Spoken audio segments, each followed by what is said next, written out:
here is to fix the problem. I always say this, but I'm sure you've heard me say it before. Magandang araw mga kababayan. Isa-isa po na pinangalanan ni Jingo Estrada yung mga taong involved sa maanomalya at substandard na tulay sa Isabela.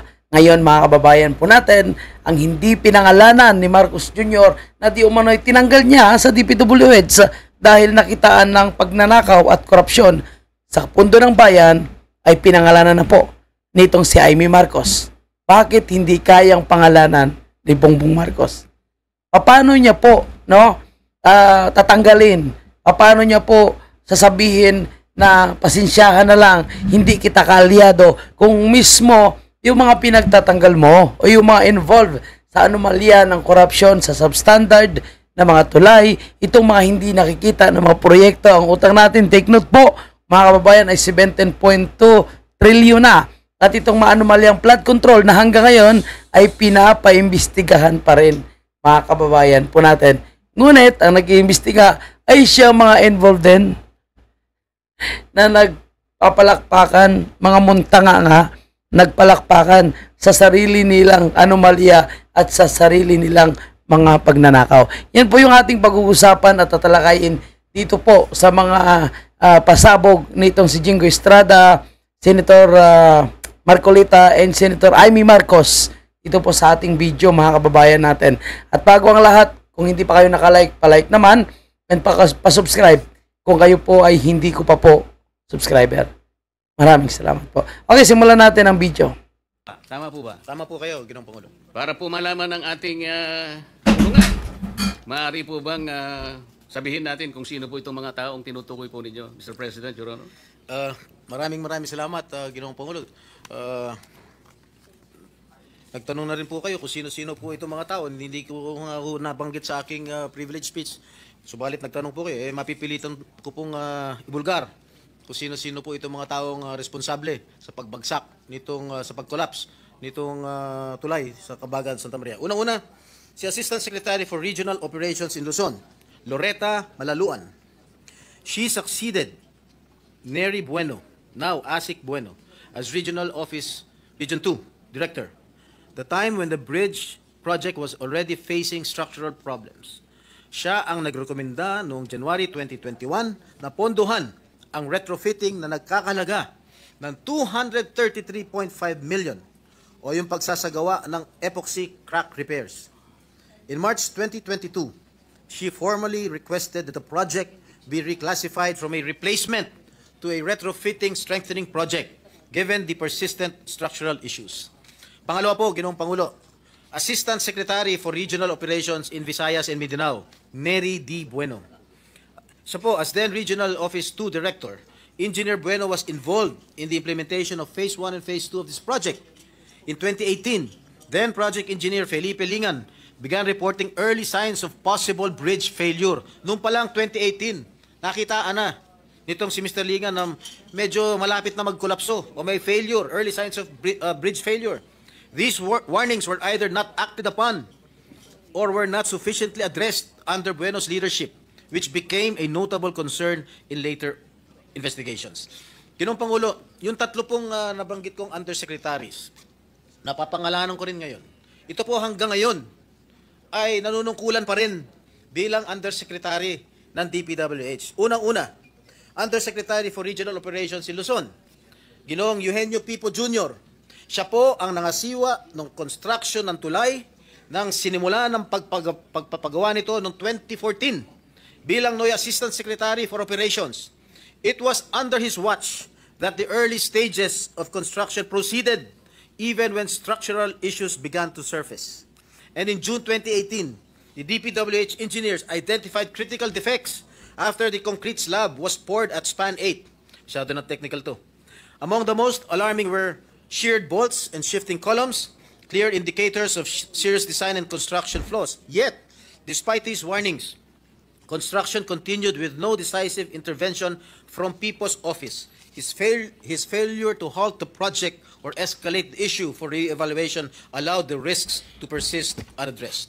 Pangalawang Undersecretary for Regional Operations in Visayas and Mindanao, Ginoong Ador G. Canlas. Siya po ay Assistant Secretary for Regional Operations in the Cordillera, Regions 1, 2, 9 at 13 noong taon 2022. Retrofitting began in 2023 with 285 million allocated for structural strengthening. The engineering designs were completed and submitted, and multiple iterations of the as-staked plans were prepared by DPWH Region 2. And during this phase, Undersecretary for Technical Services Ador Canlas became directly involved.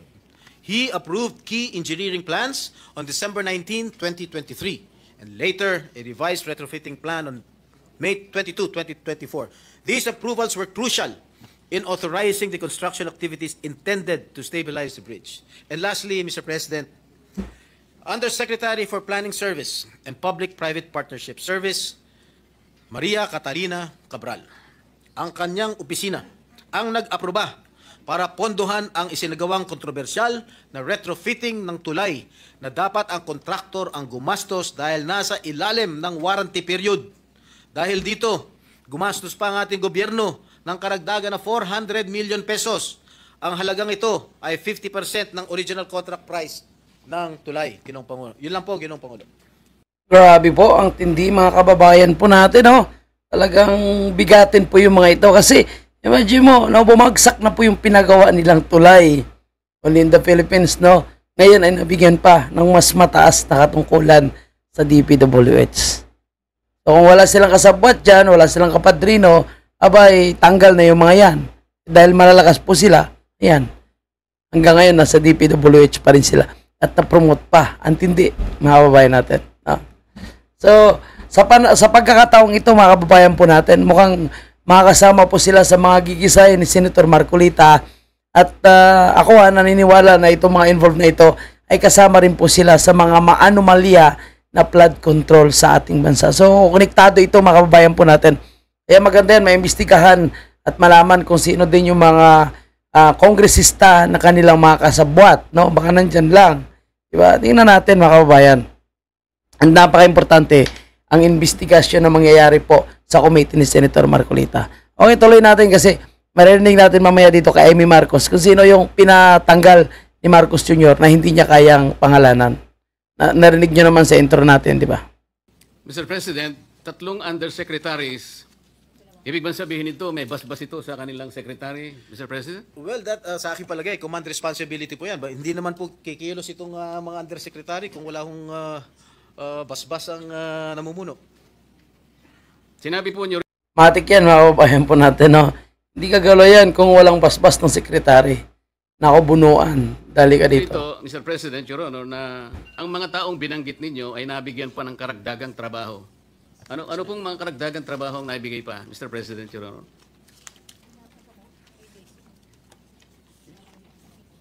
Grabe, no? Ano pa, no? Kumbaga, na-promote pa nga. Habang binabasa po Ibang klase. karagdagan siguro impormasyon, Mr. President, mayroon po akong nabasang isang parang briefing na dalawa po sa binanggit yung undersecretaries parang nagkaroon po ng pagbabago, atas ng panibagong katungkulan, nagmula mismo sa tanggapan ng DPWH. Tama po kaya yun? Tama po Mr. kayo, President, Your Honor? Tama po kayo, Ginoong Pangulo. Nasaan? At binanggit din po ninyo sa inyong speech, Mr. President, Your Honor, na tila kayo'y nagsususpecha at maring silang pinatutungkulan ng Pangulo nung sinabi niyang mahiya naman kayo. Ano po ang pinagbabatayan niyo rito? Malamang itong sinasabi ng ating Pangulo na Pero hindi lang po yung mga yan. Yung mas matinding pinatamaan doon ay mga kongresista.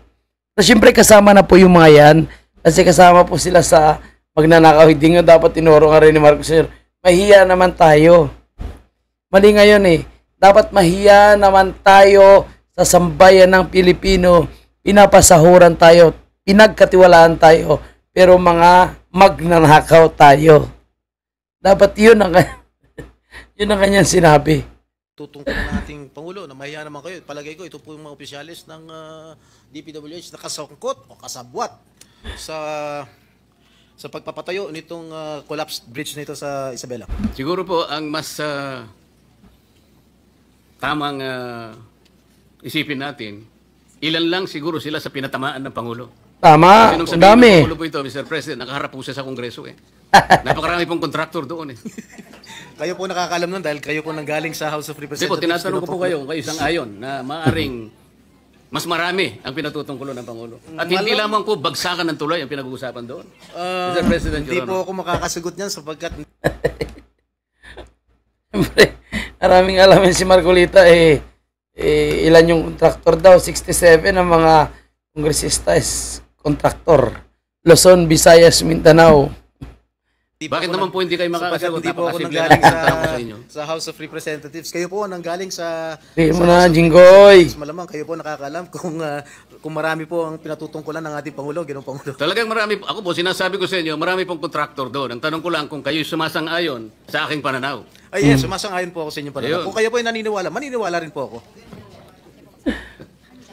Mr. President, Your Honor, di ba pangkaraniwan pagka meron po tayong itinatayong isang infrastructure, lalong-lalo na po yung mga vertical infrastructure, malimit po nating nakikita, nakatabi po yung meron pong parang banner yung, anong tawag doon? Yung COA? Meron billboard po ang COA. Billboard. Kung saan Ayan. nakalagay yung ilang mga detalye, pangalan ng proyekto, Minsan po pangalan po ng politiko nandun. Matik yan, lalo na pag si Martin Romualdez, yung magpapagawa, matik yan. Lalaking pangalan. yung halaga ng proyekto. Ay, yung speaking of malalaking mga nakikita ko mga signages sa Misamis Occidental. Grabe. Yung mga wominal, lahat na lang ng mga proyekto nila, ang lalaki ng pagmumukha nila. Yan ang binanato ni Marcolita nakaraan. Yung description hanggang saan, di ba? Yung contractor kung sino yon. Pero nananatili lang na isang billboard. At hindi Yun nagkaroon ng updated report ang COA kung ilan porsyento na halimbawa after a while ang natatapos. Nananatili lang isang billboard na akala mo nagbabantay sa project. Senator Jinggoy Estrada will allow. Ito pakinggan natin si Amy Marcos, mga kabayan.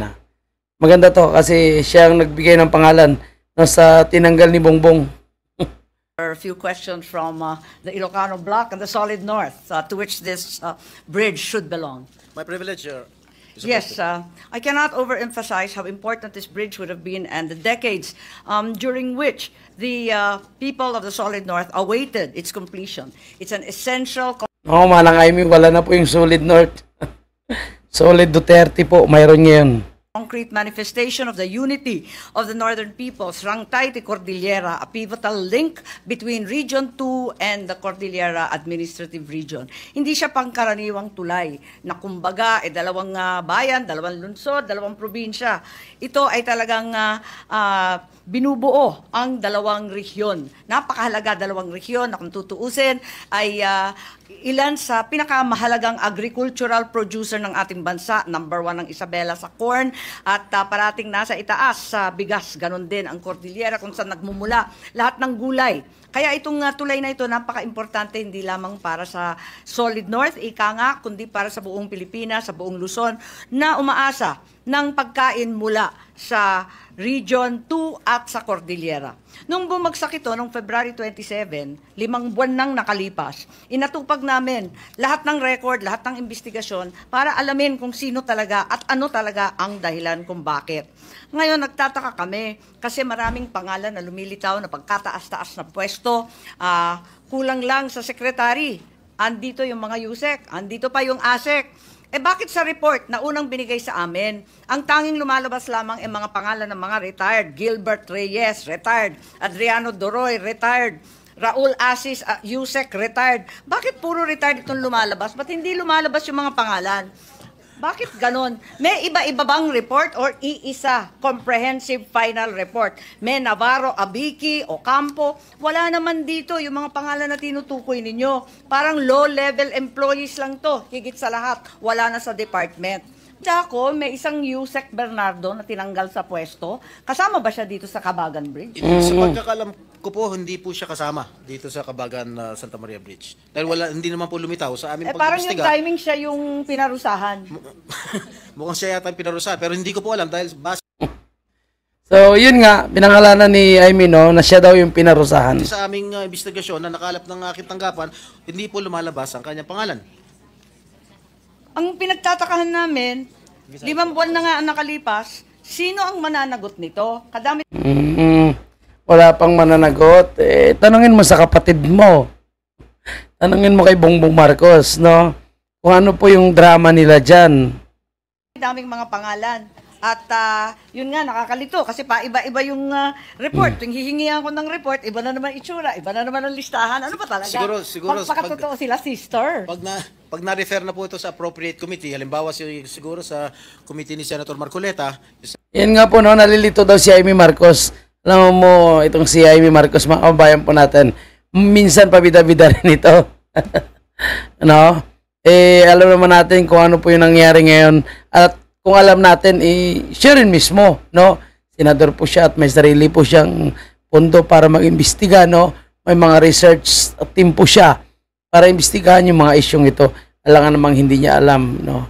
At syempre, alangan namang hindi niya alam na alam ng kapatid niya at drama ng kapatid niya na kunwari lang tinanggal, no? Pero ang totoo, inalipat lang pala sa ibang departamento. So, yun po yung nangyayari ngayon.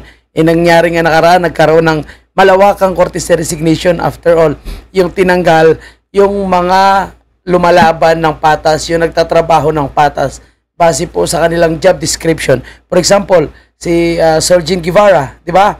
So, kung hindi na po maganda at labag na po sa kanyang trabaho ang pinapagawa sa kanya, so hindi siya maninindigan, no?